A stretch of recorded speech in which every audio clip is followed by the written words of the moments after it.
अगर मैं आपसे कहूं कि विजय ने जो केवल 54 दिन के अंदर कर दिखाया, अरे सीएम तो क्या, बड़े बड़े पीएम भी आए और चले गए लेकिन कर नहीं पाए। हाँ, क्योंकि तमिलनाडु का सीएम बनने के बाद आपके, अरे विजय ने जो पूरी जनता के सामने कच्चा चिट्टा लाकर खोल दिया और कह दिया कि अगर 1 रुपया भी कहीं घूसखोरी हुई, मतलब जो आपने वो गब्बर में डायलॉग सुना था ना कि 50-50 कोस दूर भी अगर कोई रिश्वत लेता है तो कहता मत ले वरना गब्बर आ जाएगा। वही सेम चीज यहां पर हुआ है। तमिलनाडु के अंदर अगर कोई रिश्वत ले तो लोग कहते हैं कि मत ले वरना विजय थालापति आ जाएगा। हाँ, क्योंकि इस तरीके से सिस्टम बना उठा है पूरे तमिलनाडु के अंदर कि आप विश्वास मानिए पूरा करप्शन ही खत्म हो गया। और इसी वजह से कहा जा रहा है कि विजय थालापति जो पहले आपके अभिनेता थे फिर राजनेता बने और थालापति जब चुनाव लड़े अपने ही पार्टी से जिनका नाम टीवीके पार्टी था और 10 मई 2026 को तमिलनाडु के 18वें मुख्यमंत्री के रूप में शपथ लिए और उसी के साथ साथ 3 जुलाई 2026 को अगर आप देखोगे तो हिसाब से उन्होंने मुख्यमंत्री के लगभग 54 दिन हो चुके हैं, 54 दिन। और 54 दिन में जानते हो क्या कर दिया? पागल हो जाओगे भी आप सुन करके, हैरान हो जाओगे। आप कहोगे कि बाप रे बाप, अगर इसी तरीके से सारे सीएम हो जाएं तो देश, चाइना क्या, अमेरिका भी भारत के सामने कुछ नहीं होगा। ये सच्चाई है। क्योंकि अगर आप देखने की कोशिश करोगे तो तमिलनाडु, केरल, ये सब आप जाकर देख कर आइए तो ये सब यूपी बिहार से ज्यादा डेवलप हैं, ज्यादा वेल एजुकेटेड हैं, लेकिन उसको और बड़े स्तर पर ये लोग ले जाने का काम कर रहे हैं और आप और हम यहीं बैठे हुए हैं। लेकिन देखने की कोशिश करोगे तमिलनाडु के मुख्यमंत्री जो आपके जोसेफ विजय ने चुनाव पूर्व वादा जो किया था उसको एक एक करके निभाते चले जा रहे हैं। इन्होंने कहा था कि मैं सोना दूंगा अगर किसी के यहाँ बच्ची होती है या शादी पड़ती है, और उसका ऐलान भी कर दिए हैं और कह रहे कि हाँ दूंगा वाकई में। उसी के साथ साथ तमिलनाडु राज्य पर अगर आप देखोगे जो कर्जा था बकाया, इन्होंने कहा था कि मैं मुख्यमंत्री बनते ही जितने भी कच्चे चिट्टे हैं सब जनता के सामने खोल कर रखूंगा। कितना घूस पाती होता है, कितना पैसा पास होता था और कितना कर्जा है तमिलनाडु के ऊपर।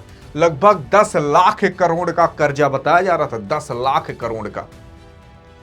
मतलब भारत की जो सबसे बड़ी कंपनियां जैसे एचडीएफसी या रिलायंस ले लोगे, उनका जितना पूरा का पूरा नेटवर्थ है ना, उतना तो कर्ज था केवल। मतलब आप मान सकते हो कि अंबानी के बराबर तो कर्ज था केवल तमिलनाडु के ऊपर। इतना ज्यादा कर्ज था, आप खुद सोच सकते हो, 10 लाख करोड़। और इतना ज्यादा पैसा कर्ज में रहने के बावजूद थालापति आते हैं, पूरी जनता के सामने कच्चा चिट्टा खोल देते हैं। और ये सुनते ही जो तमिलनाडु के पूर्व सीएम थे यानी कि मुख्यमंत्री एमके स्टालिन, वो भड़क जाते हैं। किसके ऊपर? थालापति के ऊपर। लेकिन अब भड़कने से क्या होगा जब पूरा कच्चा चिट्टा खुल चुका है। और ऐसा भी कहा जा रहा था कि अगर देखा जाए ये पूरा का पूरा बोझ 13 लाख करोड़ से अधिक का आंका गया है। 13 लाख करोड़, 10 लाख करोड़ तो केवल कहने के लिए। लेकिन अब सवाल ये उठता है कि आखिरकार इस बोझ को कैसे कम कर सकते हैं आपके विजय थालापति। मतलब अगर आप राज्य के ऊपर से कर्जा ही खत्म कर दिए तो इससे बड़ी बात क्या होगी यार। देखो, कोई देश तब डेवलप कर पाता है जब उसके ऊपर लोन कम हो या फिर वो लोन को सही जगह पर इस्तेमाल करे। लोन लेना बहादुरी नहीं होती, लोन ले करके सही काम में इस्तेमाल करना बहादुरी होती है। और अगर लोन खत्म हो जाए तो सोच कर देखिए, तो आप और तेजी से डेवलप कर सकते हो और लोन ले सकते हो आप एक्स्ट्रा। पता लगा लोन है आपके ऊपर, कर्जा है आपके ऊपर, कर्जा ले रहे हो तो बड़ी दिक्कत हो सकती है। और अगर एक बार कर्जा खत्म हो जाए तो एक बार सुकून की सांस मिलती है।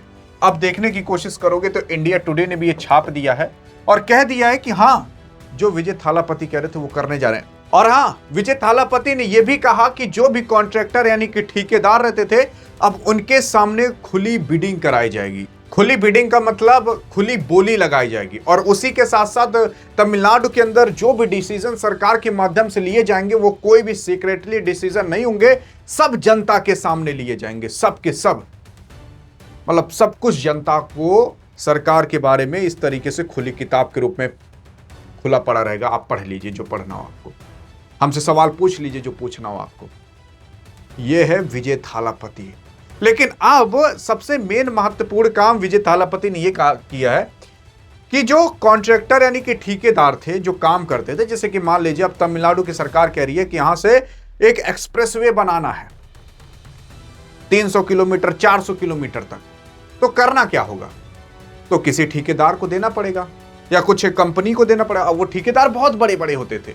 इसमें मेन बात यह है कि अब जब खुले आम बिडिंग होगी तो यहां पर ठेकेदार ये सोचेंगे कैसे भी करके ये ठेका मुझे मिल जाए, कैसे भी करके सरकार ये काम मुझे दे दे।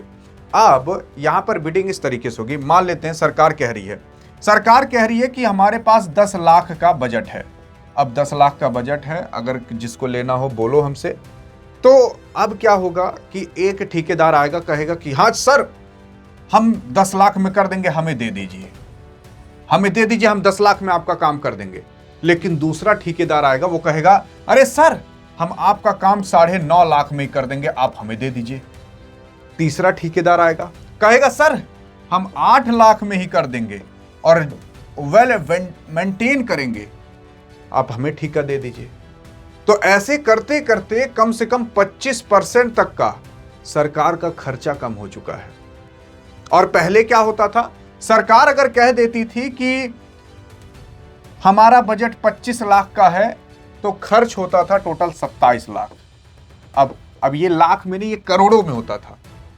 लाख में कोई काम होता है सरकार का, करोड़ों में होता है। तो यहां पर देखो 25 लाख का बजट रहता था, खर्च 27 लाख होता था। मान लेते हैं कि 25 करोड़ का है, 27 करोड़ खर्च हो रहा है। तो इसमें क्या होता था ना, कुछ तो इधर उधर के अधिकारी खा लेते थे, कुछ तो काफी बड़े बड़े पद पर लोग बैठे रहते हैं वो लोग खा लेते थे। अब यहां पर घूसखोरी नहीं हो पा रही, करप्शन नहीं हो पा रहा। अब ठेकेदार केवल सटीक काम में ही पैसा खर्च कर रहे हैं और लेबर को दे रहे हैं बस। और ऐसा करते करते यहां पर कई सारे ऐसे एग्जाम्पल्स लिखे गए हैं। ये देख सकते हो 25 लाख का एक काम था जो यहां पर 17 लाख के अंदर हो गया। आपको दिख नहीं होगा लेकिन ये अखबार में छपा हुआ है, इसलिए मैंने आपके सामने एग्जाम्पल भी रख दिया है। ऐसे ये सारे काम लिखे गए हैं।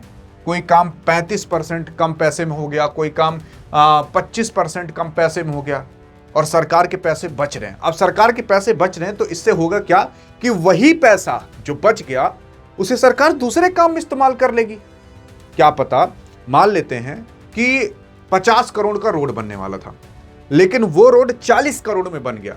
बल्कि यूपी बिहार दिल्ली में तो उल्टा होता है कि 50 करोड़ का रोड है 500 करोड़ में बनता है।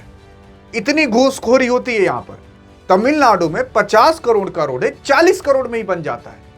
ऐसा हो चुका है विजय के आने के बाद। समझ आ रहा है आपको? मतलब घूसखोरी तो पूरी तरीके से खत्म हो जा चुकी है। मतलब ऐसा काम भाई, मतलब सोचो जो पिक्चरों में आप देखते थे कि नेता आकर इतना बड़ा बड़ा काम कर दे रहा है, ये बंदा आकर रियल में वो काम कर रहा है। अभी तक तो कर रहा है, अब आगे कैसा करे कैसा ना करे, लेकिन शुरुआत में किया और जो किया है उससे करप्शन तो पूरी तरीके से लगभग खत्म होते हुए दिखाई दे रहा है।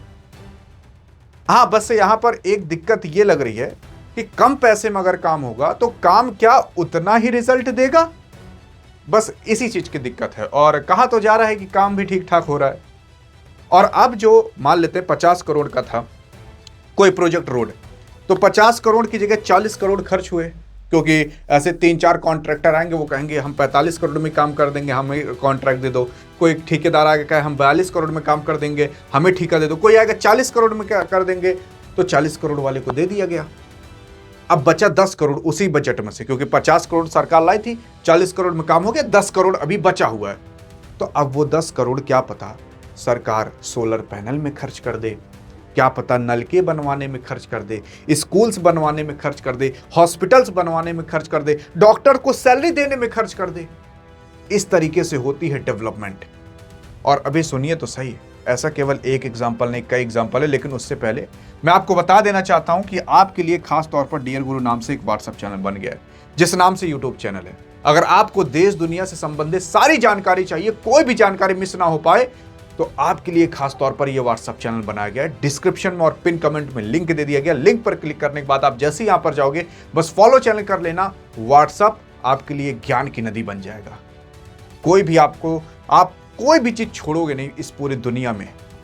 बाकी अगर बात करें विजय थालापति संबंधित आगे, तो आप खुद देख सकते हो, मैंने आपके लिए एग्जांपल्स भी लगा दिए हैं। जैसे द हिंदू पर पड़ा हुआ है कि तमिलनाडु के जो लोक निर्माण और खेल विकास मंत्री अवध अर्जुन ने पिछली सरकार आपको पता है डीएमके की थी, और कोई और नहीं बल्कि आपकी स्टैलिन साहब की। तो उनके नियमों का उल्लंघन, मतलब उन्होंने नियमों का उल्लंघन और आवंटन में बड़े पैमाने पर भ्रष्टाचार और जो रिश्वतखोरी था, वो उन सब का आरोप लगाया है। क्यों?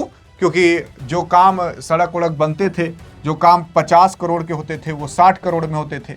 अब वही काम 50 करोड़ वाला 40 करोड़ में हो जाएगा। समझ आ रहा है? दूसरी चीज, पहले 25 लाख का काम ठेकेदार के द्वारा 27 लाख में होता था, वही काम 16 लाख में हो रहा है। यानी कि ये पूरी तरीके से स्पष्ट करता है कि जो जनता का पैसा था, वो जनता का पैसा दुरुपयोग बहुत किया जाता था, मतलब खर्च बहुत किया जाता था। लेकिन आप और हम, मुझे पता है कि आप और हम यूपी बिहार से ही देख रहे हैं, दिल्ली से ही देख रहे हैं, मध्य प्रदेश से ही देख रहे हैं, लेकिन यहाँ का हाल बताइए एक बार। चलिए तो तमिलनाडु का हाल हो गया, यहाँ का हाल बताइए तो। अरे यहाँ तो खेत में ब्रिज बना दिया जाता है पैसा पास कराने के लिए।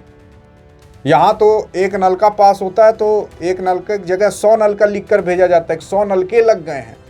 एक तालाब 2 फरुआ मार उठता है, फोटो खींचकर भेज उठती है, देखो हो गया है काम भैया, पैसा पास करा लो। यहां पर तो ऐसा होता है, रोड बनती है तो उसमें गड्ढे अगले दिन हो जाते हैं और पानी उसके ऊपर पौड़ता रहता है। लगता है कि छोटा सा गड्ढा होगा, अगला वाला चक्का जैसे घूम उसमें हलता है, मुंह फट से नीचे पड़ता है, थुथुरा फूट आता है आपका और हमारा। कई बार हुआ है, कई सारी वीडियोस भी आई हैं। यहाँ पर तो ऐसे काम होता है। यहाँ पर पैसे भी बचा लिए जा रहे हैं। ये भारत का हिस्सा है तमिलनाडु, कहीं दूसरे जगह का नहीं है। तो एक हिस्सा देखिए कितना वेल डेवलप है और किस तरीके से भ्रष्टाचार कम किया जा रहा है। यूपी बिहार में तो राम मंदिर को नहीं छोड़ा जा रहा, और क्या लोगे।